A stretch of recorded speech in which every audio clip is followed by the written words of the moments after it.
అంతర్జాతీయ నగరం అని చెప్పుకునే క్రమంలో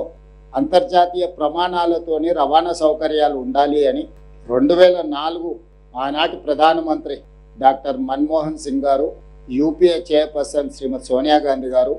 ఆనాటి పట్టణాభివృద్ధి శాఖ మంత్రివర్యులు జైపాల్ రెడ్డి గారు, ఉమ్మడి రాష్ట్ర ముఖ్యమంత్రి డాక్టర్ వైఎస్ రాజశేఖర రెడ్డి గారు, వీళ్ళందరూ రాష్ట్ర కేంద్ర ప్రభుత్వాలు కూర్చొని ఈ దేశంలోనే అత్యంత కీలకమైన, ప్రపంచంలోనే గుర్తింపు కలిగిన హైదరాబాద్ నగరంలో మెట్రో రైలు ప్రారంభోత్సవం గురించి, మెట్రో రైలు నిర్మాణం గురించి చర్చ జరిగింది. డాక్టర్ వైఎస్ రాజశేఖర రెడ్డి గారు ముఖ్యమంత్రిగా ఉన్నప్పుడు టెండర్ పిలిచి 2009లో టెండర్ ప్రక్రియ పూర్తయ్యే సందర్భంలో డాక్టర్ వైఎస్ రాజశేఖర రెడ్డి గారు అకాల మరణం చెందడం, ఆ తర్వాత రోసయ్య గారు ముఖ్యమంత్రిగా బాధ్యతలు చేపట్టిన తర్వాత ఈ హైదరాబాద్ లో 70 కిలోమీటర్ల మెట్రో రైలు నిర్మాణం ఒప్పందం ఎల్ఎన్టీ సంస్థతో పబ్లిక్ ప్రైవేట్ పార్ట్నర్షిప్ 15,000 కోట్ల రూపాయల అంచనాతో పనులు ప్రారంభించడం జరిగింది. 15,000 కోట్ల రూపాయల అంచనా 2017 సంవత్సరానికి నిర్మాణం పూర్తి చేసి ప్రజలకు అందుబాటులోకి తీసుకురావాలన్న ఆలోచనతోనే